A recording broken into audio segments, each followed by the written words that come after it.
Anima. Welcome. And thanks for accepting our invitation and finding out time for Shakti Talks, which is one of the initiatives under Mission Shakti of UPES. Well, in Shakti, besides offering 20% scholarship to all girls aspirants who wish to enroll themselves in UPS offered courses, the Shakti initiative also works on empowering women through multiple efforts. So one is a leadership development program for high potential women leaders at UPS and for other institutions. We do a lot of gender sensitization programs off and on. We also work on multiple social impact projects through our CSR on education, employability, and upliftment of women and children. And of course, we love supporting our women entrepreneurs. So this is just brief about Project Shakti. But now let me introduce you to our super excited audience who've been waiting here since past 5 minutes or so. So okay. So I want to say hi, Juhi. Hi, everyone. Namaste. And I hope you all are taking care, staying safe, and staying healthy. Thank you for having me. These I'm are difficult to times. be here. Yeah. Thank you, Anima. So Anima Patil-Sabale is an aerospace and software engineer currently working at NASA's Johnson Space Center for Jacobs as Orion Spacecraft Simulation Lab Manager. She's also recently worked on NASA's newest XEMU spacesuit as a spacesuit engineer. Prior to this, she has worked on NASA's Kepler mission and in NASA's Intelligence Systems Division. Anima has a master's degree in aerospace engineering, that is one, master's in space studies, human factors, that is two, and master's in computer application, that is three. And she's also BSc in physics. So while Anima aspires to be a NASA's astronaut and is preparing herself for the same, she's also a Scientist-Astronaut Candidate for commercial space flight research projects.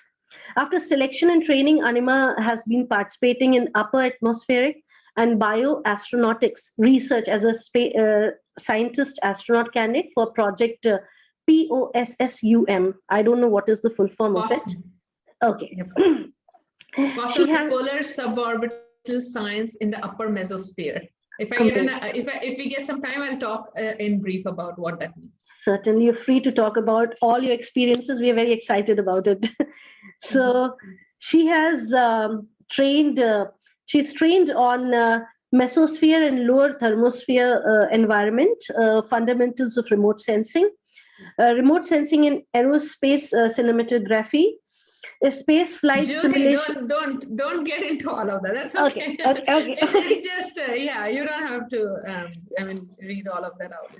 But that's audience may like to know what are different things and what you've done and what you've trained on. So just maybe 2 minutes more. Sure. No worries. I didn't want you to take up all of the time. Okay. Go ahead. I'll listen to you then. No. Go ahead. Whatever you feel comfortable. It's I'm here for you. So however you want. So nice of you. So fundamentals of remote sensing, aerospace cinematography, space flight simulation and operation, hypoxia awareness and mitigation, space suit operations, high G analog, that is gravity analog, I guess, and mitigation methods, aerospace physiology and life support system. She's also flown 50 plus parabolas abroad as a Falcon 20 aircraft while participating in a testing of commercial spacesuit in zero gravity. She's been in a 6-inch head down tilt position for NASA's simulated microgravity fluid loading study, which was very interesting, you told in one of your interviews. So you've been a commander for NASA's HERA 7 in 2015. In 18, you've been commander for Martian analog mission at the Mars Desert Research Station, and she has also been the first tire support engineer for high seas analog. So simulation mission since, she's been associated with simulation mission since 2014. And most interesting is that she's certified scuba diver, and a student pilot, and holds the rank of second lieutenant with civil air patrol. Anima loves working with youngsters, and she loves to provide them guidance, which she has missed out when she was growing up. So she's she's also an assistant scoutmaster, STEM Nova mentor for Boys Scouts of America. She's NASA's Girls Mentor and NASA's Speaker Bureau member. She's also been the first Lego robotics team coach. She has delivered several talks in US and India. That includes TEDx also. So her work has been recognized and appreciated by everyone across globe. She has received the Silicon Valley Business Journal Women of Influence Award in 2017, 40 Women Over 40 to Watch Out for honoree, and Silicon Valley Business Journal, Tri-Valley Journal are just a few of her several publications that have been published and featuring on your journey. So lastly, I would like to tell you that she's also a choreographer, dancer, singer, poet, artist, and a model. But above all, she's mom of two very handsome boys. Oh my God, what a profile, Anima. Hats off. And Thank you. So, including me, my audience, I mean, we all would like to know about your personal journey and journey so far. You do so many things, and there've been ups and downs in your journey, but still you managed to reach to your goals. So how do you manage that? And how, tell me something about your life, say. Okay, so let's go all the way back. I'll take you on my journey where it all started. Okay, so when I was growing up in the 80s, I don't know if you do that now, but we would sleep on the terrace during summers. Yes, I did. We did that. Yeah, okay, good. So you know how beautiful the sky was, and especially at that time, there was not this amount of light pollution that we have today. So I remember distinctly, even though I was that little, I can still remember we would be able to see the arm of the galaxy and those stars and the moon. Whenever it would shine brighter. And so to me, it was like a real fascination from childhood. Stars and what is up there, and can we go up there? Can I go up there sometime? Wow. So I didn't know what that meant, but I just would wonder what is up there and how can we travel there. So when I was about 7 and I studied at St. Joseph's Convent High School in Jalgaon, Maharashtra. So at our school, we had a book exhibition, and in that book exhibition, I saw books with pictures of astronauts laying on their back and launching into space. And that's when it occurred to me that this is how I will get to travel up there. So I have to become an astronaut to be able to go there. So I want to become an astronaut. That's when I decided to myself. But now growing up in the 80s, if I talked about wanting to become an astronaut, you can imagine what would happen, right? I would get laughed at, mocked at, right? So when I saw that, the response I was getting, I stopped talking about it. I kept it to myself, and I just kept thinking of how I can do it, exploring. At that time, we did not have the resources that the younger generation has today, right? No internet, no Google. So the only resources I had was books and library. Yeah. So I would always be in the school library if we had some sort of free time. Even my friends knew where to find me. And at home as well, my dad had subscriptions to magazines, the Soviet Russia. There was a USSR magazine, Soviet Russia magazine. And in that, because the Russian space program was at its peak at that time, there were publications with pictures of astronauts again and about their space program. So I would read all of that up. And then while growing up, I thought Rakesh Sharma ji was the only example, right? He launched through Russian space program. How did he become an astronaut? He was a fighter pilot. So maybe I should become a fighter pilot in the Indian Air Force. That's how my brain worked at that time. So I decided to do that despite knowing that Indian Air Force was not accepting women as fighter pilots at that time. I just thought I will do everything and I'll just apply. If they reject at the most, what will they do? They'll say no, right? So, but at least I will try. So that's the kind of positive thinking I had even at that stage. I finished my high school. I did my bachelor's in physics because my dad's condition was you have to stay here in Jalgaon and study whatever you want to do. I had gotten the Air Force application, fighter pilot application, and in that it mentioned you need to have a bachelor's in physics or bachelor's in engineering. So engineering was out of the question, so I went for physics, and physics I really liked as well. So I did the bachelor's in physics. Even my final year project was based around astronomy. And because you can see how passionate I was about space and space exploration. So there were not a lot of resources. Whatever old ancient books I had in our library at our college, I used those and I came up with that project. But it was really fun. I really enjoyed doing that. Now bachelor's in physics is done. I want to apply to the Air Force. I got the application. First criteria was still you have to be a male. I decided to ignore it. Second criteria was you need to have a perfect 20/20 vision. At that time, I had a slight myopia. I was short-sighted, right? It was a smaller number, but I still had it, so I couldn't apply. And so everything was like, it's over for me. I had worked towards this goal, even during my bachelor's, to make myself physically strong and fit. I had joined the NCC, National Cadet Corps. We just had the army or the land branch. We didn't have the air branch. I knew about the air branch in Pune, but there was no possibility to join that. So I joined what we had there. And I would run for miles every morning, 5 a.m. I would wake up, I would go for a run to make myself strong, right? And I was selected as the best cadet from our, what do you call that, contingent at that time. I competed in Mumbai with all the best cadets from Maharashtra because I was leading in everything, all the competitive exams, the leadership skills. I even got to parasail at that time. So I was leading in everything, but because I was just 5'3", I lost the opportunity because they picked the taller girl from Mumbai and to send her to the Republic Day Parade. In the Republic Day Parade, you need to have all tall. So that was a big disappointment because I was really excited about that. But that was the first time I experienced disappointment. I was in shock that I have been doing well. So I was positive I will be picked, but I wasn't. So that was the first time I dealt with that shock in life of how things might not work out, no matter how hard you try. I was in that stunned phase when I came home, traveled by myself. At that time, it was really difficult to do, something that my parents wouldn't have preferred. But I came home and then I got the Air Force application and this happened, second disappointment. So what do I do now? Because everything was lost to me.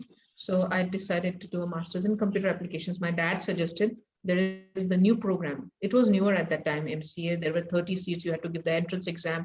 I got in. His condition was, I don't give you guarantee you might be able to complete this because you're already getting marriage proposals. So this is a 3-year program. So I can't give you guarantees. But my mom stepped in and she said, no, let her study. If we get her married, we will negotiate with her in-laws to let her finish her studies.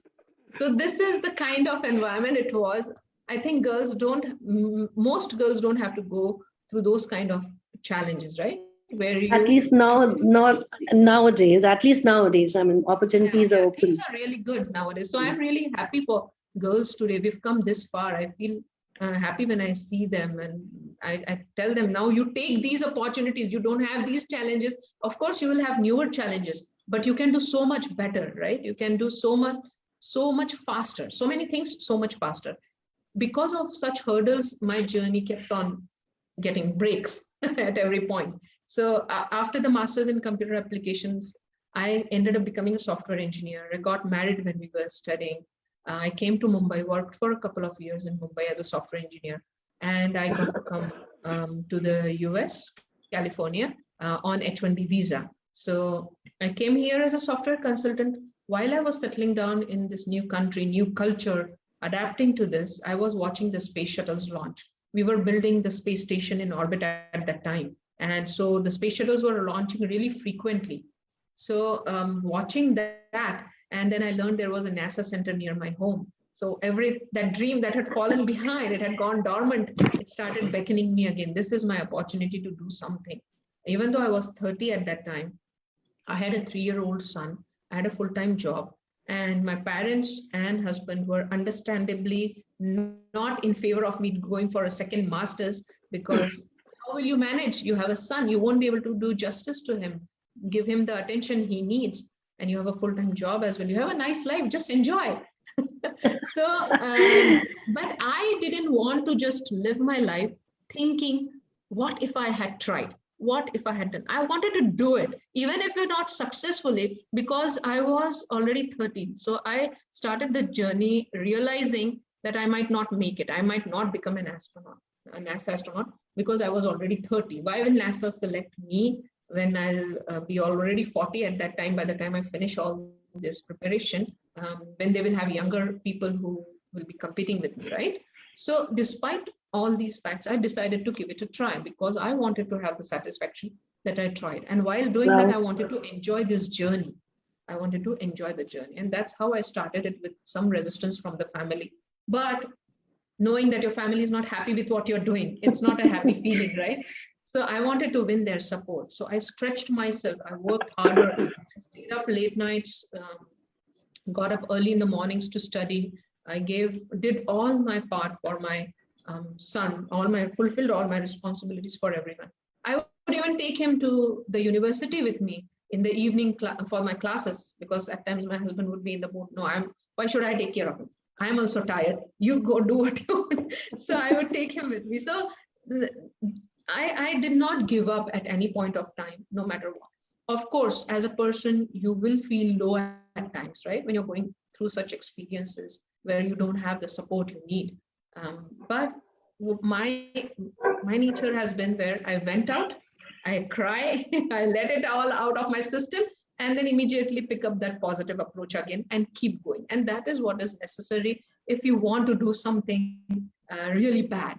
And then since then, after the master's in aerospace engineering, I even had my second son by the time I finished the degree. But let me tell you, I passed out with a really good GPA, even better than my classmates who were single, no responsibilities. So I was really happy with myself that, see, I did good and I managed everything and I did this. Now, after the master's in aerospace engineering, at that time I was working at Oracle as a software principal software engineer. But I wanted to come work for NASA in the aerospace industry, right? How do I do that? I wasn't a US citizen. The first criteria to work at NASA is you need to be a US citizen. And like I tell students, they get disappointed when I tell them, but think of this. Even ISRO, will ISRO hire a non-Indian citizen? No, every country's aerospace program is really secure. It has to have that security. And that is why you need to be a citizen of that country to be working for the Space Research Organization. So I had to wait another 4 or 5 years to become a citizen. But then when I was about to become a citizen, 1 month, that's when I got a call from the hiring manager of the Kepler mission. And that was the first question. Are you a US citizen? I'm about to be. Okay, then come for an interview. I had just one interview with a big group of managers, scientists, and engineers. They liked my aerospace and software combined background. And I got that opportunity right then and there. So when I started working on the Kepler mission, see, I had to wait that long, but did I give up? I kept applying persistently. I would get disappointed at times, but I kept going, right? And that is what is important. And then working on the Kepler mission, I started doing these talks. I became a NASA Girls Mentor. I became a NASA speaker. And first I started talking about the Kepler mission. It was really exciting. We launched a telescope in 2009 to look for Earth-like planets around sun-like stars in our galaxy. Why? Because we want to answer the question, are there aliens out there? Are we alone, right? So we have to take that first step. And this was our first step, launching the Kepler mission, finding Earth-like planets. So I got to work on that mission, which was really exciting. And while I was doing that, I came to India, I talked about Kepler, and I found there was a lot of interest in my personal journey from Jalgaon to NASA. So I started talking about that. But while working on Kepler mission, my goal is still not fulfilled. I'm still not an astronaut, right? So what else do I do? So that's when I started learning about these opportunities that head down position, 6 inches, microgravity fluid loading study. I participated in that at that time. I found out about the HERA mission. I applied and I got selected, and I got selected as a commander for that mission. I trained Scientist-Astronaut Candidate for boarding course. I've been doing all these things, and I've been sharing my journey with the younger generation. I think I was sharing my screen. I stopped sharing. There was a slide that talks about all of that. But yeah, that's my journey in a nutshell. It's not a nutshell, I'm sorry. But, no, it's very interesting. We are engrossed. So wonderful it is. And I must tell you that Cosmos was also conspiring for you.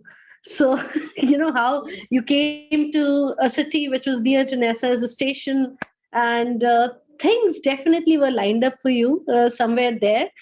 And you were persistent and passionately following your dreams. So that's the best part. And I remember very strongly that a few years ago I read an article in Times of India that a woman's life start at 40. 20s goes in confusion, 30s goes in raising the family and kids and so on and so forth, and 40s is the time when you actually start your life for yourself.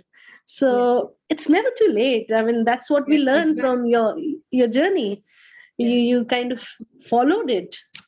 And the thing is about, sorry. Please carry on. The thing about finding opportunities, that's what I want to tell students.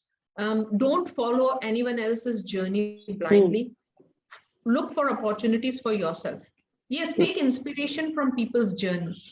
But you have to keep looking for opportunities. Even today, I keep looking for opportunities. Even today, I have no guarantees, because becoming an astronaut is a dream that is really, really tough.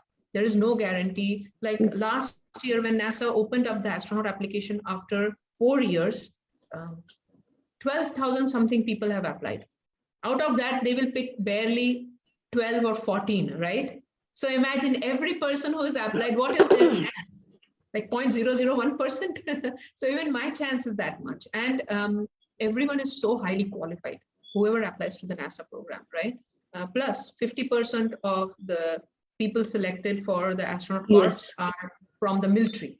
And the rest 50 are civilians like me, who have to have a really strong and unique background to be selected, right? And that is why I'm building all these skills. But even then, there is a lot of crazy competition. But despite knowing that, I am doing it. I am applying. And there's no guarantee I might make it. But then what else can I do? So this is my backup plan. So that's what I say. If you're dreaming or aiming for such a tough goal, you should have a backup plan. My backup is, if I don't make it that far, I will continue working in the human spaceflight program. I'll continue contributing myself, even physically towards the human spaceflight program, because I'm a test subject here at NASA's Johnson Space Center. Okay. So all the studies that we need to do, we have to try things out, right, on humans as well. So I'm a guinea pig basically, and to be a guinea pig, I need to be in good health. So it's a voluntary thing I do. I don't get paid or anything. It's something additional I do in addition to being an engineer at NASA. Amazing. But yeah, these are the kind of opportunities you need to keep looking for. Amazing. So great insight for listeners and girls and students that, she's been following her dreams for past more than 3 decades, but she again has a backup plan. She knows what she has to do. Her dreams are very clear. Her vision is very clear for herself, but she has a backup plan. So for tougher career aspirations, do have a backup plan. That's the big insight. So amazing, Anima. I mean, I understand astronomy, I understand engineering, I understand computer sciences and all what you've been doing to be an astronaut. But how about being a choreographer, singer, poet, artist, model? How that happened, and how have you been managing your career, NASA's career, which is a high demand, job, with these interests, and being a mother of 2 young boys? I mean, please give us some really, really interesting tips or advices if you can. What moves you? It is like, if you love something and you really want to do it, you will find the time and energy to do it, right? So that's how it's been about all these other things that I do also. Since when I was a little girl in school, I was a part of our group of singers that we had for the school that represented our school. We went everywhere in competitions or in Independence Day performances. We would practice. Even it was a convent school, right? So we would celebrate Christmas in a big way. So we would sing Christmas carols even. So from what is that? Sarvatmaka Shiva Sundara, those kind of songs, or Vande Mataram, the actual Vande Mataram, the entire Sanskrit song, from those kind of songs to Silent Night, Holy Night, I've sung in Christmas carols. So, and then I would dance also. So those two things, I never got to train in classical singing or dancing because my dad did not look towards it as positively, but I really kept participating in school and college activities because I loved those things. I like to keep our culture alive here. That is how I started doing that here also. When I worked at Oracle, we used to celebrate Diwali. All our non-Indian, white, Asian friends, colleagues would participate as well. And in fact, I would put together a group of women who were not only Indian, but Asian, white women. I would teach them our dances and they would love it. Anima, you turned us ducks into graceful swans. and the songs I would pick would be such that I like to represent every region from India, like a Rajasthani song, Morni Bagama, for example. So Bollywood songs that represent different regions of India, and I would get them the costumes from those regions. So they would really love wearing those. So I did that there. Then I came to NASA. We had a cultural diversity event. So I set up a booth for India. That was the first time ever a booth like that was set up in NASA.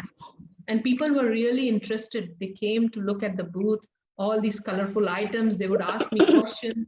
I took posters that Indian students had put together in our community for everyone to know about India. So that became a good hit. I did that for about 3-4 years at NASA Ames in California.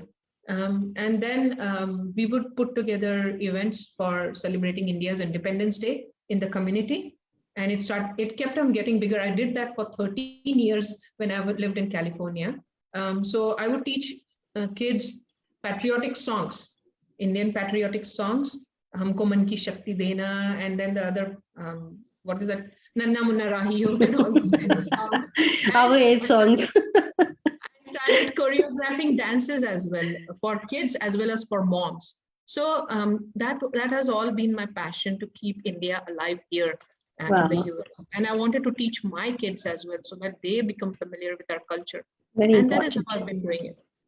Yes, it is challenging. You have to manage the house, you have to manage the kids. Plus, I have been their den leader when they were younger in Cub Scouts. So Cub Scouts, you have den leader. And when they're Boy Scouts, then I became an assistant scoutmaster. So I've been heavily involved in their scouting activities. I love going on campouts with them. I want to be a part of their activities. That's how we get to spend time together, right? Otherwise, we're so busy in our schedules, it's really difficult. So I do all these voluntary things. Plus, I was also, apart from my work, full-time work, I was doing the Scientist-Astronaut Candidate thing that kept me busy also. But to be able to do all these things and to be able to give all of yourself to those, right? I don't like to just do them for the sake of doing them. I want to be good at them. And that comes when you have love and passion to do that, right?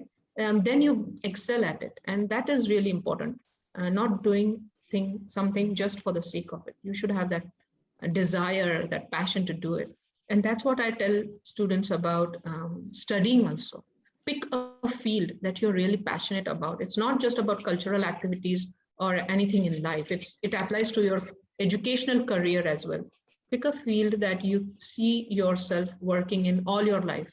It shouldn't become that you picked something because there was peer pressure from your friends or from your parents that do engineering, do this engineering, this specific engineering, or become a doctor that has more, you'll earn more in that. No, what are you passionate about? What do you see yourself doing? It shouldn't be that you go to work and you're like, oh man, I have to get up and go to work now. This is going to be so boring. That should not how it should be. It should be, you should be excited. Like I'm always excited what am I going to do today? What am I going to work on today? So pick something, pick a field. Even if you want to be an artist, that's fine. You will enjoy doing that, right? So yeah, that's what I tell everyone. Do something that you love and you'll be really good at it. And that's what NASA tells also, that if you want to become an astronaut, become good at something really, really good, not just average good, really, really. You need to become an expert in that, and that increases your chances. Amazing. Yeah. Wonderful, Anima. It's really important for you to be able to do that. And then willing to work hard. You can't be lazy and expect things to happen, right? So you have to be willing to stretch yourself. And that's what I feel, that you have to be full of life. And I am a person like that. I'm really full of life. People around me tell me that, okay? I never realized that.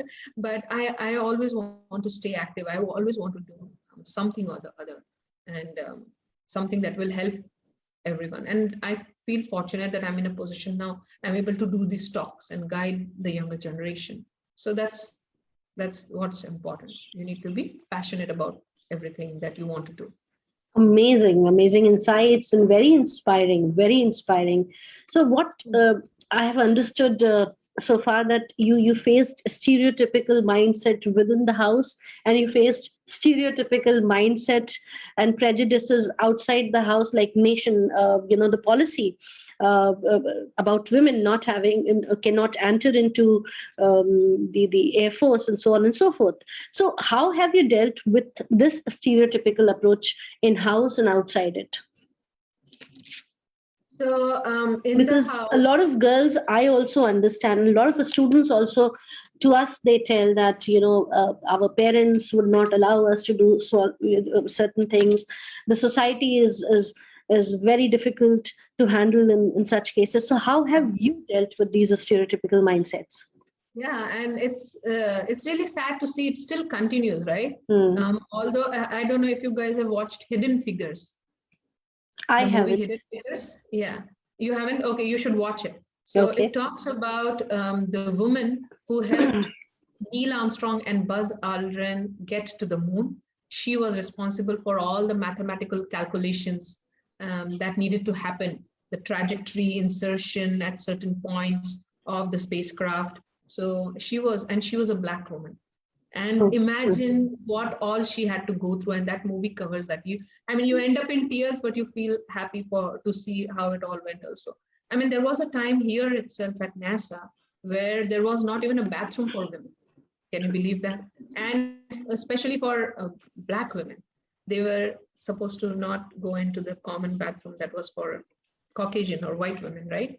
So she had to run from one building to other. She had to meet deadlines, but then she had to run from one building to a building that was really far away just to use the restroom and come back. Oh, Lord. So you all should watch that movie. But yeah, this is how things have been for us women, right? But today we've come quite far. We have women in almost every field. But for me personally, how I overcame those. Yes, it would hurt, right? When I applied for the master's in computer applications and I got accepted to the program when I was doing this at North Maharashtra University in Jalgaon, my cousins asked my mom, why do you guys want to educate her so much for a master's degree? At the end, she's going to get married and stay at home and raise kids, right? So it hurt, but what can you do, right? You can't. We've been raised such that we don't speak up or argue. At that time, especially, it was like that. Today, I can talk. I have developed that over a period of time. Like, how long will you keep listening? You have to speak up. Absolutely, absolutely. Yeah. So I just ignored it. I believed in, like, my dad had a motto written on he had coaching classes, right? So he had all these proverbs written on the walls for the students to read. Be silent and act. At that time, I just pursued that motto. Wow. I'm going to do my thing and I'm not going to speak. I'm going to let my work speak for itself. When I came to the US as a software engineer on the H-1B visa on my own, I had silenced everyone back home. So I felt really content at that time. Imagine you go through all this.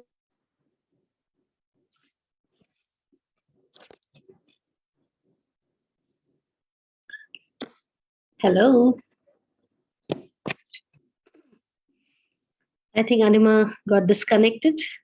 We can wait for her. And should you have any questions, you can always, write in, and I'll try and ask all those questions. I hope you all are enjoying.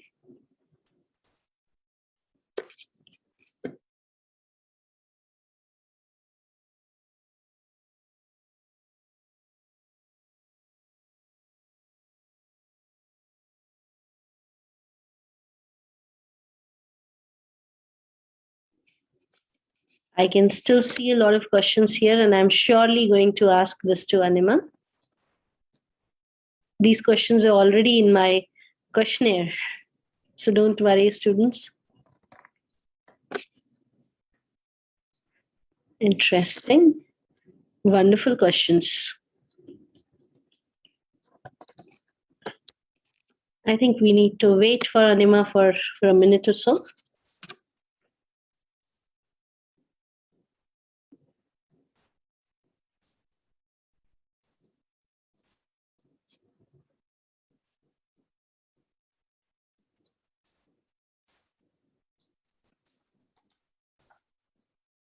Hi. Okay.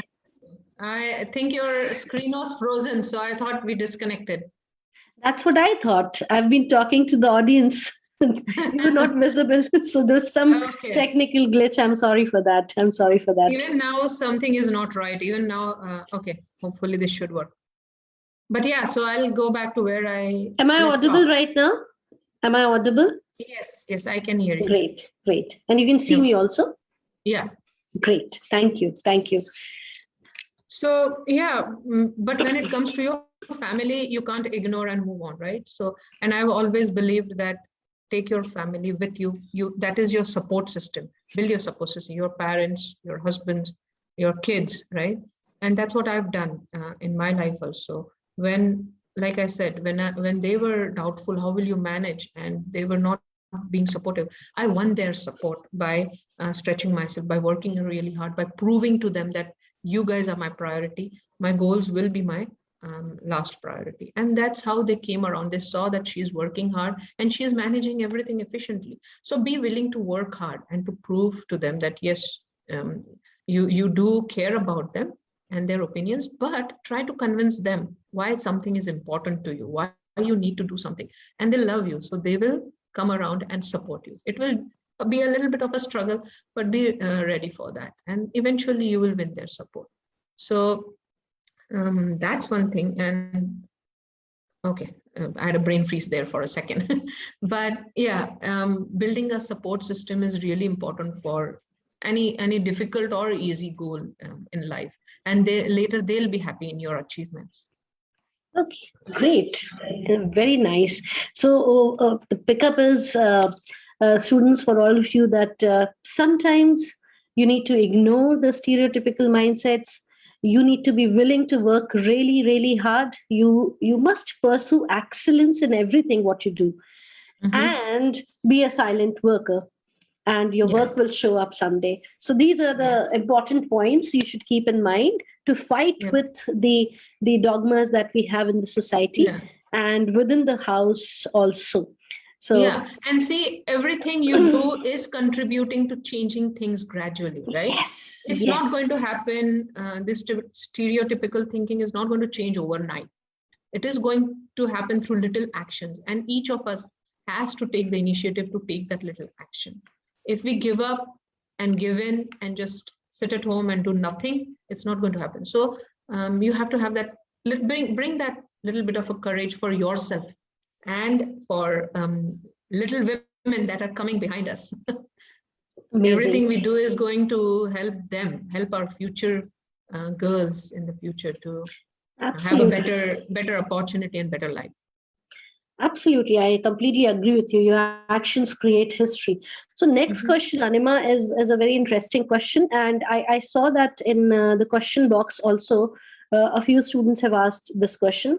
So you are a NASA Girls mentor. What would be a message to UPS girls aspiring for this career in aerospace engineering? Is there any roadmap to be like you, to reach to NASA?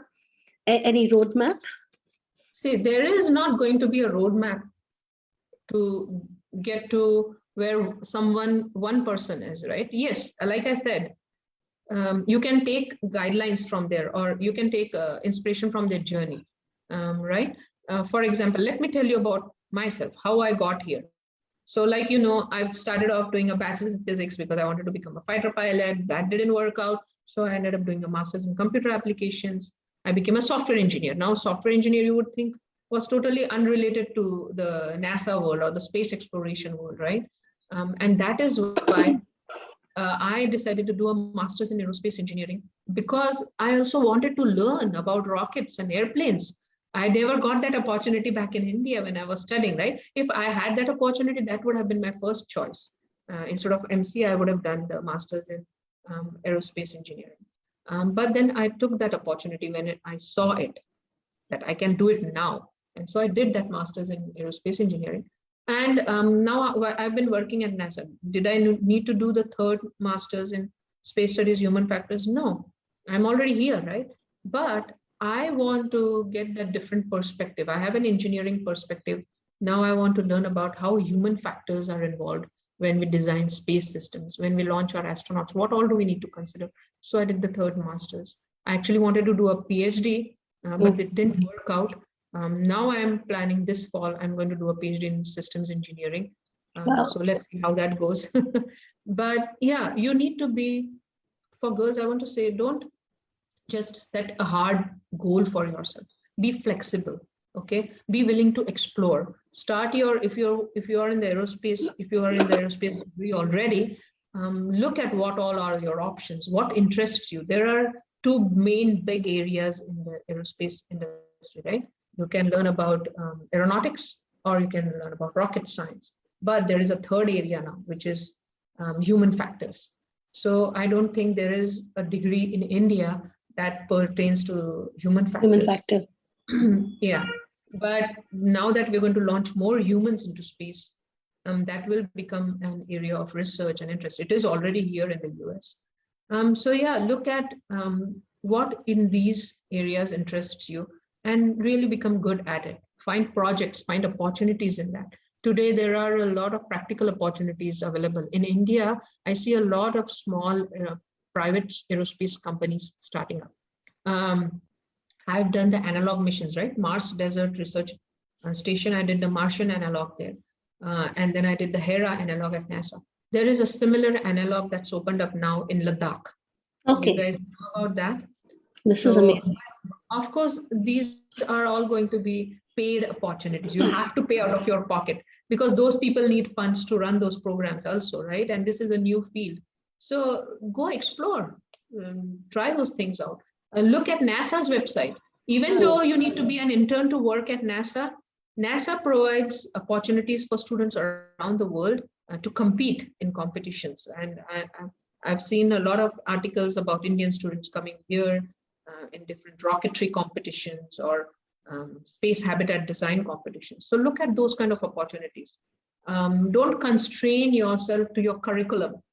Explore. You can get involved in the industry while you are studying. Okay, do that. And girls, don't be shy.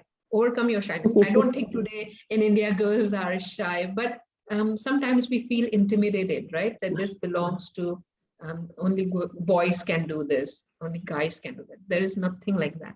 If you want to do it, you can do it. Don't limit yourself. Don't set limitations. Instead, be willing to push the limits, right?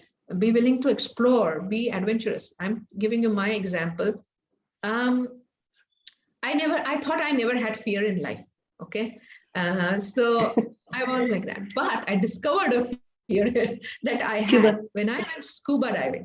Okay. So I had never grown up as a swimmer in India.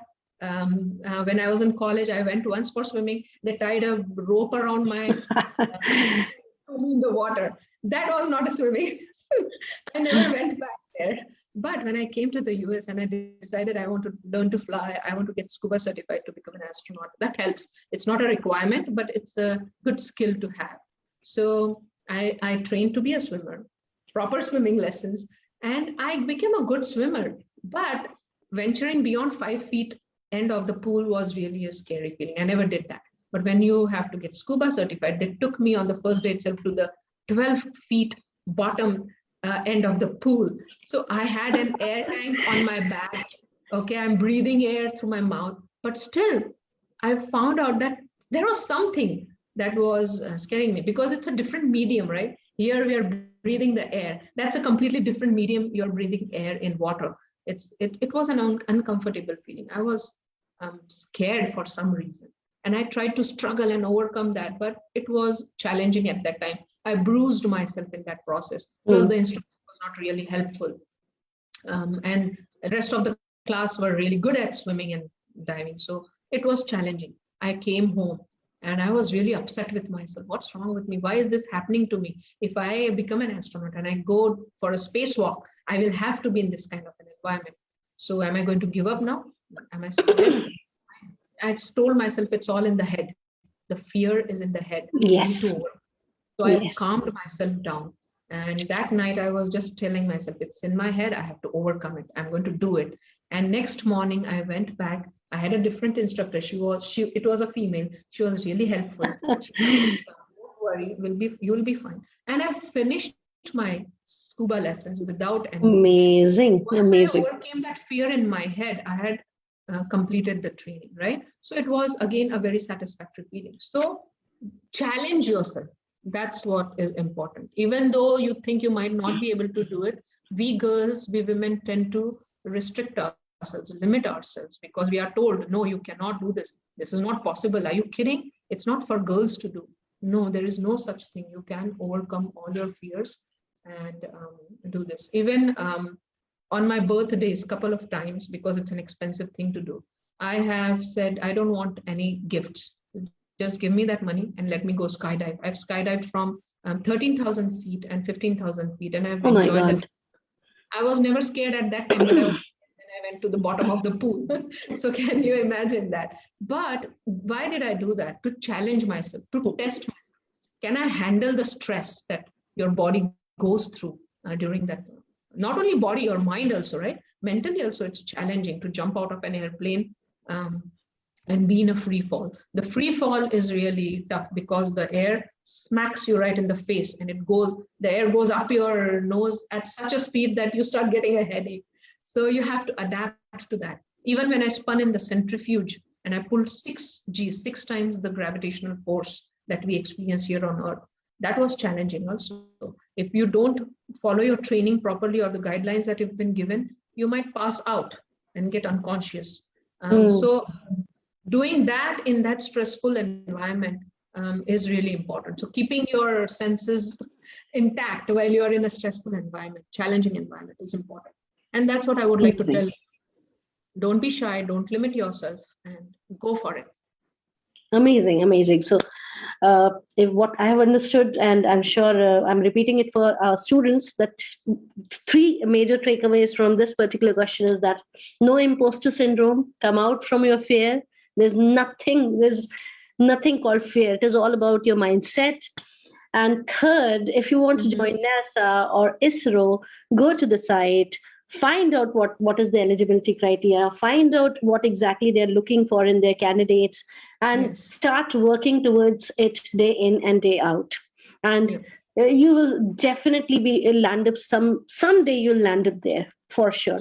And keep challenging yourself, which is very important. Try different things, and that is going to make you more skilled and a more complete person, complete personality. And important is to enjoy everything that you're doing, not doing it just because it's required to become an astronaut or to become an engineer. You should be able to enjoy that. That's important. Then you will do good at it. Amazing, amazing. So Anima, in interest of time, I'll ask you 2 questions, and then we'll go back to the questions which have been asked by the audience. Is it okay with you? Yeah, that's fine. It's my Flex Friday, so I'm not working today. The only thing I have to do is pack up for my Boy Scouts camping trip with my son, for which we'll be heading out this evening, but there's time for that. So yes. So we can ask more questions. That's wonderful. Amazing. So we are amid Industry 4.0. What does this mean for a new pool of talent and job seekers, and how can we make them future ready?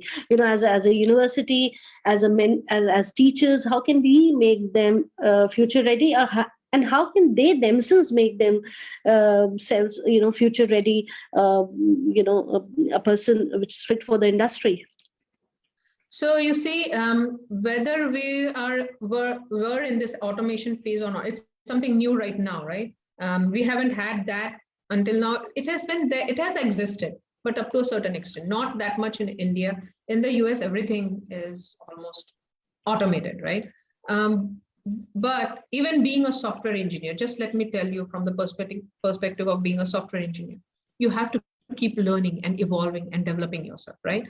There's no phase where you're just going to do the same thing over and over again. You have to keep learning newer programming languages. You have to keep learning about artificial intelligence now, right? We're incorporating AI in almost everything today. So keep developing the skills. Don't get stagnated in your career or in your skills or in your education. Look at me, I'm still studying. I consider myself a lifelong student. I'm still going to aim for a PhD. So that's the kind of spirit you need to have. And even at schools, at universities, what I would suggest is give students the opportunities to try something that is put their theory into practice. That was what was lacking when I was studying in India.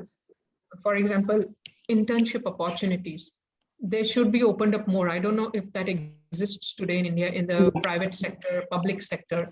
It is very much there. Okay, cool. So encouraging students to be a part of the workforce, even as an intern, during their summer break, winter break, not only in the final year at the end, but while they're studying every year. That helps them understand what's going on in the real world, in the industry, and what are the skills they need to develop, what is the technology they need to come up to speed with. So that is what I would say. Be willing to continually develop yourself. Don't let that come to a stop ever. Evolve. We have to evolve with the changes that are happening in the industry, right? So that will help you in the long term. Amazing. So change is necessary for transformation. Keep evolving, keep updating yourself, and that's very important. So amazing. A very interesting question I'm going to ask. So any message you would like to give to your younger self, maybe when you were 18 or 20? I don't think so, because think about it. The situations around me, the conditions around me wouldn't change, right? If they would change, then I would say do something else. But I think I have my path, my journey has been such that has brought me to here today. Like I mentioned to you also, and in my TEDx talk, I have mentioned, people say don't ever look back, but I don't believe in that. I believe in looking back to look at the experiences you've had, the journey you have had, the hardships you've been through that have made you stronger, the challenges, the obstacles you've faced, those have all made you stronger emotionally, mentally, right? And so you need to appreciate those experiences. And you need to also appreciate them because they keep you grounded. So staying grounded, staying humble is really important if you want to succeed. So yeah, remember that. And where was I? Okay, brain freeze again. I don't know. I have too many things going on that I want to say. I can understand. I understand. What should I say? But yes, my journey has been such that it has brought me today, and I'm thankful for every bad experience, every good experience. I've learned from each of them. I've benefited from each of them. So I would not change, or I would not tell my younger self to do anything different. She was doing something given her circumstances that was right. I mean, at that time, thinking of how should I become an astronaut with those limited resources available, she was still trying to pursue that, and in a place like Jalgaon, right? At that time, we were told, oh, being an IITian is a really big thing, and you need to be really, really smart to be going to an IIT. And I have come from such a simple background. So to all those small town girls, If I can do it, you can do it. You just need to have the drive and the passion. You don't need to go to a very expensive university or to an IIT to be successful in life and to get to where you want to be. I tell my boys also, like there is so much competition. Now my older one, he's not little anymore, 3 years. He's 18 and he'll be going to college this fall. So I tell him, doesn't matter what university you go to. I'm not going to say you go to a Stanford, you go to a Harvard, you go to any university. Doesn't matter the name of the university, it's what you do with yourself when you go to any university. That's what matters. I come from North Maharashtra University with a computer background, master's in computer applications, and I came here, and today I'm working at NASA. So every individual decides their path and how much they can do from what opportunities they get.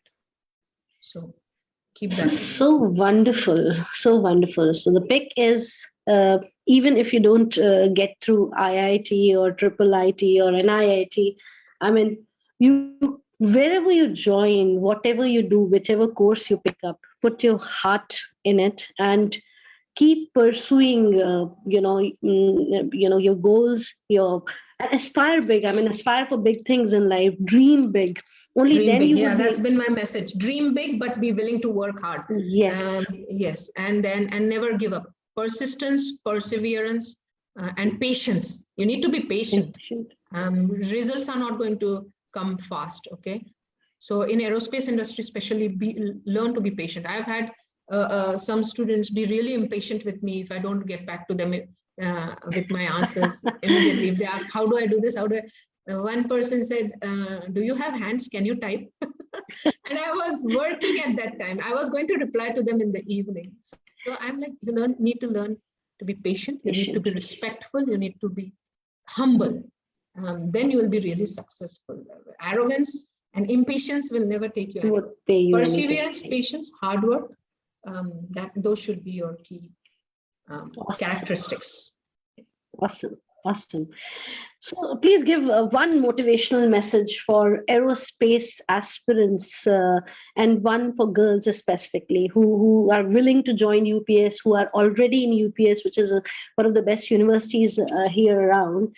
And we are really, really working hard for our students.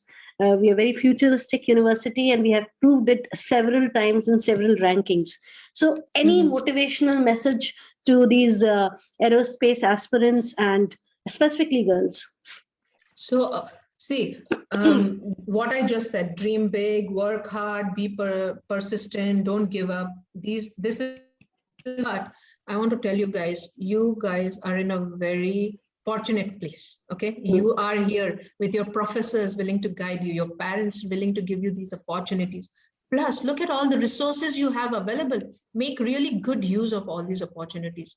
Your advisors, your professors, your parents, make good use, not good use in that sense, but go to them, ask them for help and advice, and I'm sure they'll give you the guidance. Plus, look at this. Today, we are getting ready here at NASA to launch to the moon in 2024. Everything we are doing every day is towards that goal. Actually, today's SpaceX's Crew Dragon 2 is going to fly. So 4 astronauts are flying aboard Crew Dragon to the International Space Station today. Look at the privatization of the industry. More opportunities are going to open up in this industry. Plus, with NASA aiming to go to the moon, we are not going to the moon in 2024 to just do a touch and go like we did with the Apollo missions, right? This time we are going to go back to establish a sustained lunar presence. We're going to set up a base there. The first female astronaut and the next male astronaut, when they land on moon in 2024, they're going to be there for one entire week. Yes. I participated in a internal challenge at NASA where we were supposed to design a menu for them for a week when they lived on the moon. What will we eat? How can we make the menu different? Because we are going to use the moon as a test bed for future Mars missions, right? Mars is about more than 300,000 million miles away from us, right? Depending on its position in the orbit. But it's millions of miles away. We can't send our astronauts with unproven, untested technologies directly to Mars, right? We'll be putting their lives at risk. So we want to test them out somewhere closer to Earth.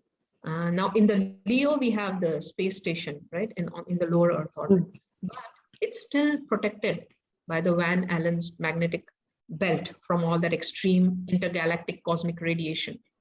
Moon is a place which is not protected from all of that radiation. Plus, it is closer to us, right? It's a few thousand miles away from us. So if something happens, we can bring our astronauts back to the Earth safely. So that is the reason why we are going back to the Moon, to use it as a test bed for all our technologies. The habitats astronauts will need to live on Mars. The spacecrafts, we will need to ferry them frequently. The life support systems we will need to set up, right? So you are seeing all these opportunities. There are challenges. These are all research areas. We need a lot of research in. Space suits, that's another area. Just recently, I read NASA is going to hand out contracts to private companies for space suits also now, for Moon and Mars. This so is for interesting. even though you guys are in India, like I said, look at NASA's website for these challenges and what you can contribute to. Pick up research areas in these fields. What are we going to need on Moon? On Moon, what are we going to need to live? On Mars, what can we do? A simple problem as how to go potty on Moon and Mars. We have on for the space station, it's not going to work on the Moon and Mars because there's going to be partial gravity. Plus, it's not very comfortable if the astronauts have to use that same process for longer durations. Until now, most of the space station missions have been 6 months or 7 months. The astronauts come back to the Earth and adapt, right? There are also physio-psychological challenges. Our body goes through so many changes. A Moon and a Mars mission is going to be at least 3 years. In those 3 years, what will happen to the human body? The extreme amount of radiation that we're exposed to, that is the biggest challenge. How can we protect our astronauts from that radiation? Right now, we are using heavily shielded areas on the space station to protect them if there is a solar flare that erupts and the amount of radiation. Can you guys do something about that? Can you develop a solution for us to protect our astronauts from that extreme amount of radiation?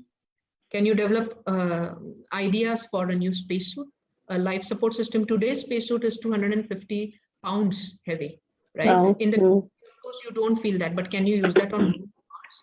No, they have partial gravity. So even though in zero gravity, you don't feel all of that weight of the 250-pound suit, on Moon and Mars, you are going to feel that weight. So how do we make it lighter? The life support system on the spacesuit is what takes up most of the weight, right?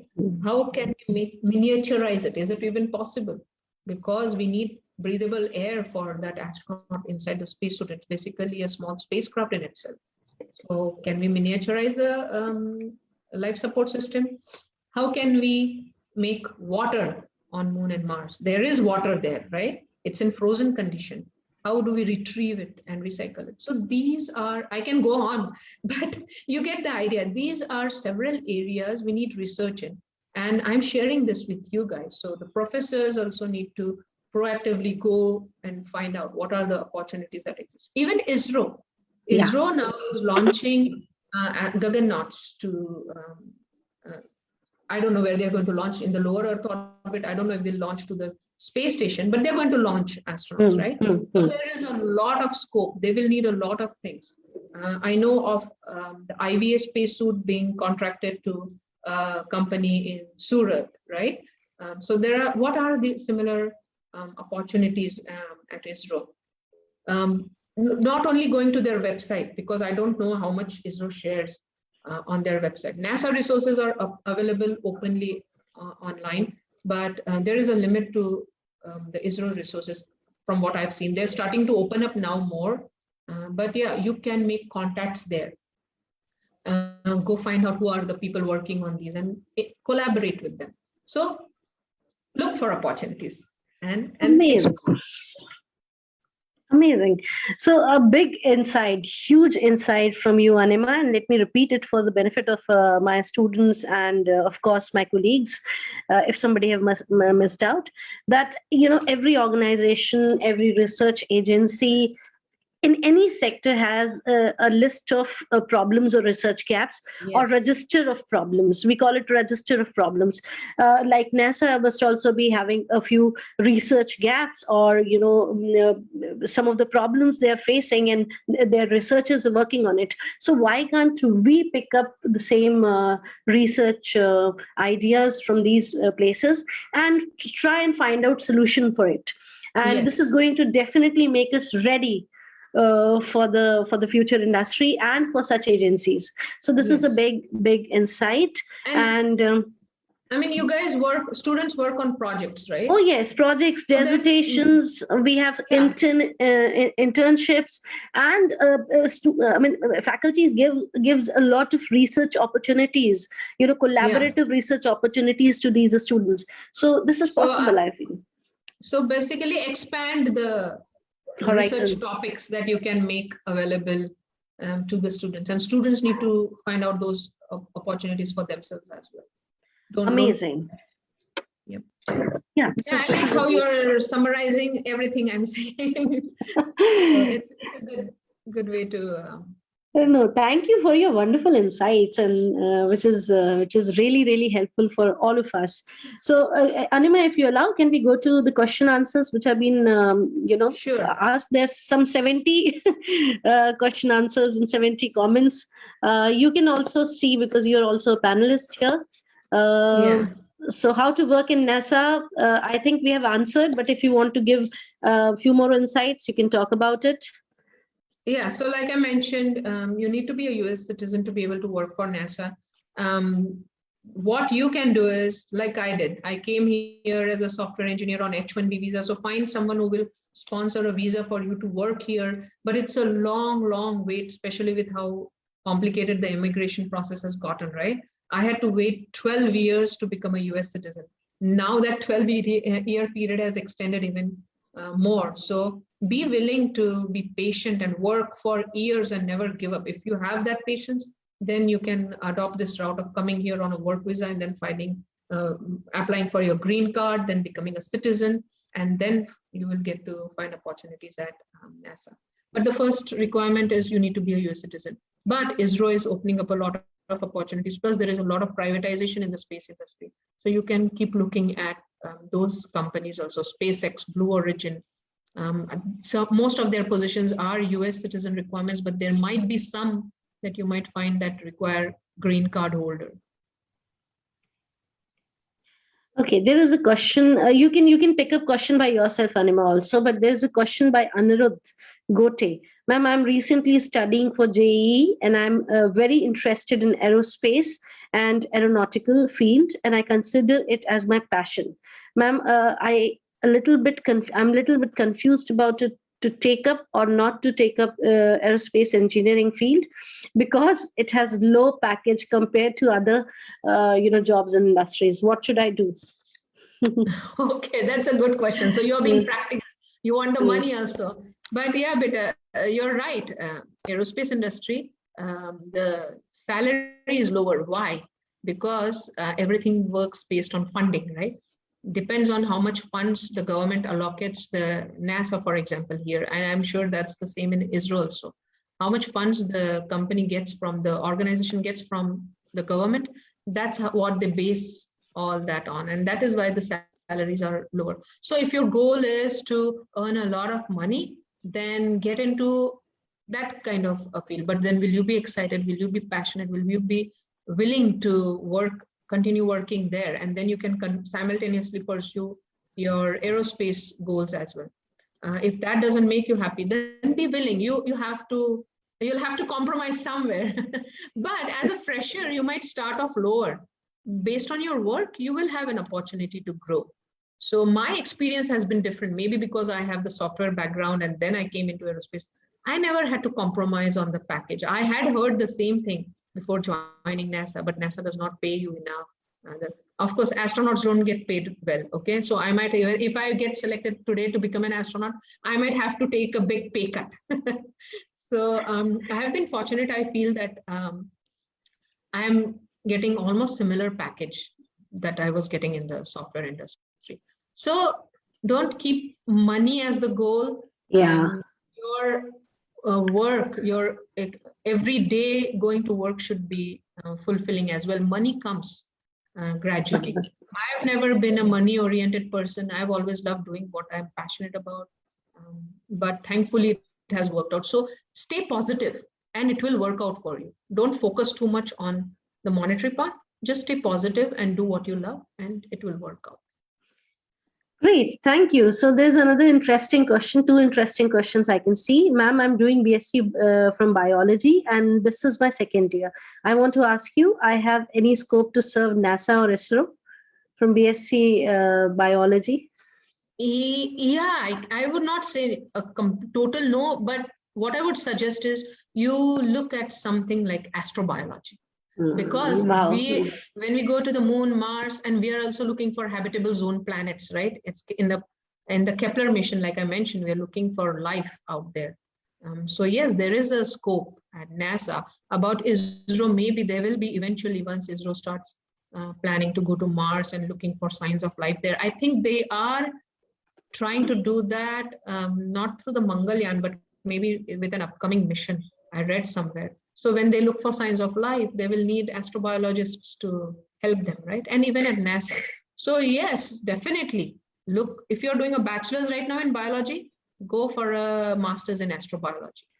Very interesting thing, Anima, you told us a few minutes ago that you're planning, you were also working on a menu on the Mars. So biology and diet, you can go that way also. I mean, that's also an interesting project. I mean, you never know. Well, it has to be botany to be specific. Okay. Remember Mark Watney in the Martian movie? Yes. Botanist, right? Oh, he was a yes. botanist. Yeah. So yeah, botany, because then you will be able to help with how to grow plants in space, how to grow plants on the moon and Mars. Plants will be a source of food initially, right? So yeah, that is a field of study. Actually, I have a friend, if you guys want to connect with her, there's a company I worked for just for a short period when I was on a break. It was a voluntary role, Deep Space Ecology. They were a startup. So they are working on solving food problems here on Earth in places like Africa, where there is a scarcity of food. And they're also looking at growing food on Mars in greenhouse. So she's an astrobiologist, basically. So she is doing her PhD in astrobiology right now. So yeah, botany, astrobiology, these are the fields that you must go for. Okay. So another interesting question from an anonymous attendee. Last time NASA asked an outsider to voluntarily build a better space toilet. And people worked on that idea. Is there anything NASA is asking for, right now? Something similar? So that's what I'm telling you guys. When I was talking about it some time ago, that go to NASA's website and look for these opportunities. I wouldn't remember. I don't keep track of them. I won't remember them off the top of my head. But I know the toilet challenge was the Hero X challenge. And NASA publicized it a lot. And I'm sure that is how you guys got to know about it also. But NASA does not publicize about all such opportunities. So the best way to find out about them is go to the NASA website or just do a Google NASA research opportunities, and you will find such challenges. There's another question by Surmit Kumar Chaudhary. Miss, please tell us about Orion spacecraft. Why is it so special, and what challenges will we face on our journey to Mars? Maybe beyond that. So it's Orion. Okay. Orion is the spacecraft. It's like after the Apollo missions. Now this is the first spacecraft NASA has built to fly our astronauts to the moon and Mars. Those are going to be long duration journeys, right? So the challenges are, it's a fully automated spacecraft. Astronauts can take control of the spacecraft in case of emergencies. But because it's fully automated, we have the responsibility to make sure everything is functioning smoothly, it's integrated properly, the electrical power systems, the propulsion systems, life support systems, right? They're functioning with the flight software and several other systems that I can't go over right now. But that's my role as well. I'm the manager of the simulations lab for Orion spacecraft. So I set up the simulation so that we can test out all sorts of scenarios Now, the Artemis missions, these are going to be called the Artemis missions because we are landing the first woman on moon. Artemis in Greek mythology was Apollo's sister. We have had Apollo missions, right, where we landed Buzz and me. Did I say that? I just said that in the previous interview, so I don't know if I'm repeating that. No, you're not repeating it. Okay. So the Artemis missions, like I said, Artemis was Apollo's sister, and that is why these are called Artemis. But in 2024, we'll be landing the first female and next male on the moon. But in 2023, we'll be doing a test flight of Orion around the moon and back. And this year end, actually, this fall, we are going to do an unmanned flight of Orion around the moon and back. And 2023, we'll have 2 astronauts aboard, but they will just fly and come back. They won't land. So these are the kind of test steps that we are taking to make sure that the spacecraft is functioning well, and the Space Launch System, the biggest, most powerful rocket ever built, on which Orion will launch. We're testing those out. In 2014, Orion's first test flight was conducted. It flew around the Earth and came back. It was successful. We got a lot of good data from it. But yeah, this one, this fall is going to be unmanned. It has no screens or displays inside because there's no human on board, right? But right now I'm working on testing out the displays that will be on the spacecraft in 2023, because that time we will have humans on board. They will need to see the flight displays. So I'm working on setting those up in my lab. So test flights help us make sure that the flight goes smoothly. And we are going to have the international, not the international, like the International Space Station, we are going to have a space station around moon. It's called the Lunar Gateway. I don't know if you know about that, but we will have an orbiting outpost around the moon. So Orion comes and docks with that gateway. I had slides about this, but because we had a Q&A session, I did not bring that up.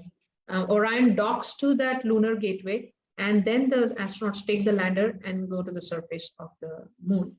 So that's how Orion is going to be used. Okay. It has a capacity of about 7 astronauts.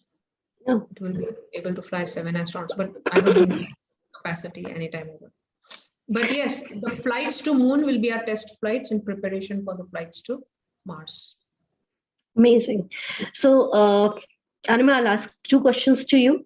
And after that, it's your wish, because, it's going to be 10. And I understand that. Yeah, we will wrap up after the couple of questions. Okay, yeah, I have so much to share. I go on and on. So, it's so wonderful. I don't want to limit myself, and what do I share and what do I not share? Everything is your experience is so rich, and look at the interest of the students. There's so many people there online right now, and there are so many people live on Facebook. So people are interested in what stories you're sharing and information you're giving. So there's a question by Kartikeya Raja R. Ma'am, I'm studying BE Aeronautical Engineering, 2nd year. After finishing my engineering, what I do to become an astronaut? Though you have answered, but there are repeated questions like this. So I thought, why not ask you once more? And there's another question. Ma'am, why didn't you join ISRO? Please tell us. That's a very common question, actually. Why am I not working for ISRO? Why am I working for... See, when I was doing this, my interest was what? To become an astronaut. So human spaceflight, right? Basically human spaceflight. Did ISRO have human spaceflight? No. Until ISRO launched Mangalyaan, ISRO was launching only satellites, right? That was the only goal ISRO had. Now ISRO is getting into human spaceflight. And it's not like, believe me, it's not like I have not tried even now. But I wanted to be one of the Gaganauts, one of the 4 Gaganauts. But what I got the response from Lalitambika ma'am, she's heading the human spaceflight program at ISRO. From her office, I don't think she personally replied, but she said, they said that whenever we open the applications, apply, it's going to be a very competitive process. I didn't just want to, if they didn't want me as a Gaganaut, I wanted to help train the astronauts, contribute some way based on all my experience. I've myself flown in spacesuits in 0 gravity, experienced the G forces. So I have that training. So I wanted to contribute, but it didn't work out. So basically, it feels like I'm an outsider now, but that's fine. See, I did not get those opportunities because ISRO didn't have the human spaceflight program. So I'm happy where I am. From here, I'm doing my part for my birthland. I call India my Janma Bhumi, and this is my Karma Bhumi. From my Karma Bhumi, I'm doing everything I can for my Janma Bhumi by inspiring, guiding kids, by guiding guys. So yes, I would have worked for ISRO had ISRO had the human spaceflight program at that time.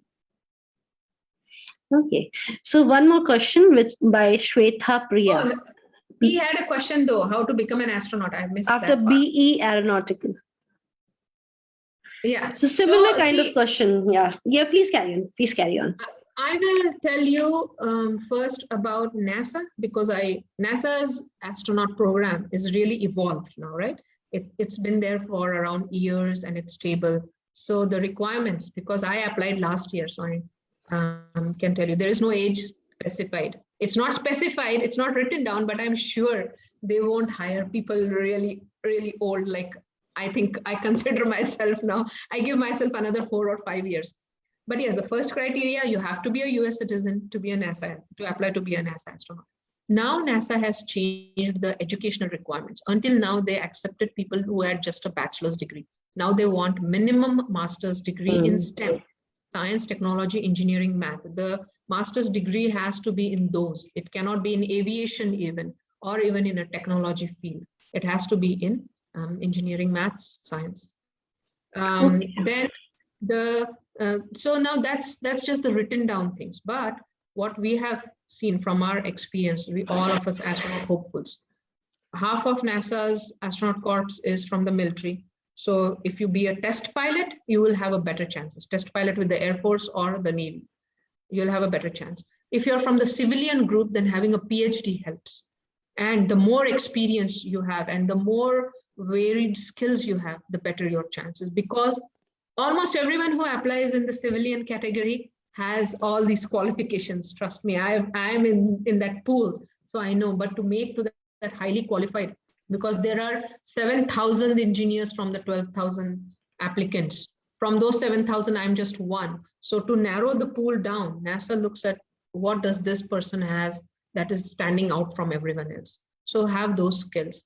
Now for ISRO, they are going to have test pilots fly their spacecrafts, just like NASA did during the Mercury missions when we started our human spaceflight program, right? In the 50s, NASA was using only test pilots because these are newer spacecrafts, untested, unflown, right? So to test them, who is more capable? There can be scenarios that are emergency situations, unplanned scenarios that you might run into when you're flying an untested spacecraft.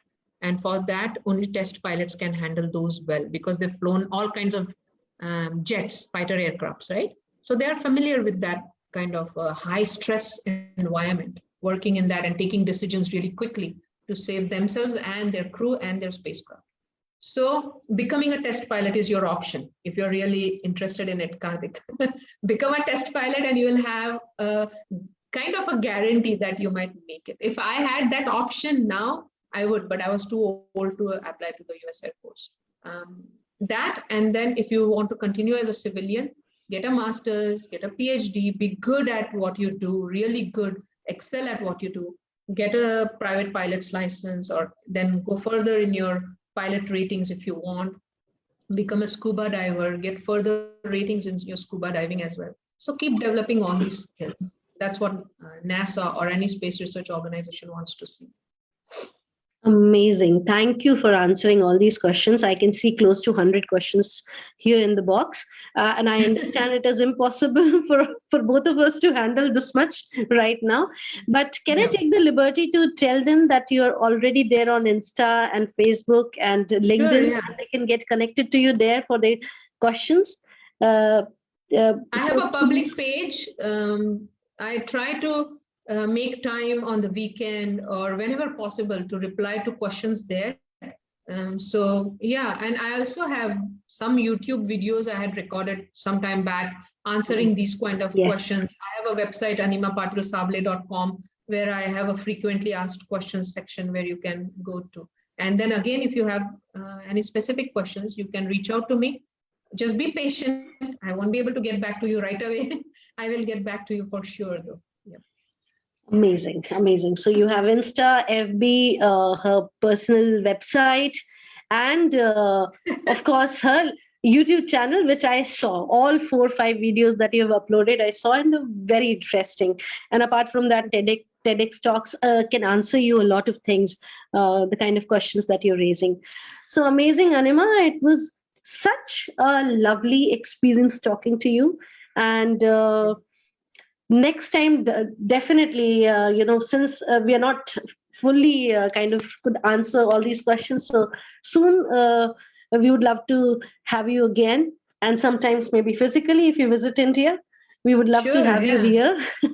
Thank you. Thank you. See the kind of infrastructure that we have created for our students, the kind of ecosystem, academic ecosystem that we have created. We have these courses which you're mentioning, aeronautical engineering, aviation, and all these courses we have, and some of the flagship courses these are. So awesome. Yeah, so it's I wish these opportunities were available when I was growing up. Yes, I feel the same. So in the aviation, do we have flight school as well? Are we training students to fly as well? Look, I am not from this particular, department, so I would not be the perfect person to answer you. But to my knowledge, not as of now. Okay. I may be wrong. So it will be awesome to see Indian universities like here, Embry-Riddle Aeronautical University and a few other universities. They have their own in the aviation program. They have their own flight schools. Amazing. I got accepted for PhD aviation at Embry-Riddle in 2014. I took 2 courses and I found out no way I could bring space into aviation. It was more airspace operations, all that oriented, and that was not my passion. So I dropped that PhD. But that time I saw their aviation school. They have a flight school. They train students to not only in their educational degree related coursework, but they train them to be pilots as well. So that's a great... I'm sure. So it's a great message from Professor Virk, the Dean of Engineering, and Professor Dr. Sudhir Joshi, who helped us getting in touch. Professor Joshi, it's a message for you that we can plan something of this kind, and it's going to be unique in India. So great insight. You will get flooded with students. No, very, very interesting. See, if India starts providing these opportunities, nobody will go to. Kids won't want to go to US outside or university. I'm telling you, since years when I started doing this, students have reached out to me. How do I work for NASA? And all. I feel very disappointed to tell them, oh, you have to be a US citizen even to intern and all that stuff. So I have had the feeling I want to start something in India. I want to start a company in India where I will have an educational branch and a professional branch where we will do work on projects. And I even had planned projects. I will set up a habitat. I'll have students come there to do their research work. We will also have a spacesuit design branch. But the thing is, I found out being here and then doing that in India is going to be challenging for me. My boys are younger also at that time. So I gave up on that idea. Maybe when I retire, I'll do that. But by then, I think India will have a lot of entrepreneurs who will already have done that. But I'm just giving you guys this idea. It's a you can venture out. You never know life, and this can be really, really a hit idea because we don't have much of it's a niche competition here. So, amazing, Anima. It is so wonderful to talk to you, and we had great insights. Great insights. You're a excellent speaker and very passionate, very patient. As you said, you've been answering all my questions, all these questions which are there in the box. So thank you for coming and joining in. And it's going to be a long-term relationship, definitely, with UPES and UPES Shakti. And lastly, I would like to thank our mentor, our CEO, Gus Asia Pacific, Mr. Sharad Mehra, all our deans, Professor Ram Sharma, Professor Virk, Professor Priyadarshan, Professor Singh, all our Manisha Mohan Madam and Dr. Geeta Hegre, all the deans who support us to do good things. All our directors and HODs and faculties, and of course the students who are so interesting and made this particular webinar a big hit. And last but not the least, thank you, Dr. Sudhir Joshi, for connecting us. So, and Jaya Suri, who's our HR director, she is my senior also. She's been very cooperative and encouraging. Thank you so much, everyone. If I've missed out anyone, so excuse me. Thank you, Anima. And thanks Thank for you your time. so much for having me. Thank I you. really enjoyed talking to you all. And yes, if you have questions, feel free to shoot them my way on my public page, and I'll do my best to get back to you. Awesome. All the best to you all. Stay safe, get vaccinated, and stay healthy. From 1st May. Yes. Great. Thank you, All Anima. right. Thank you. See you guys. Take Good care. night. Take care. Good night. Thank you. Thanks.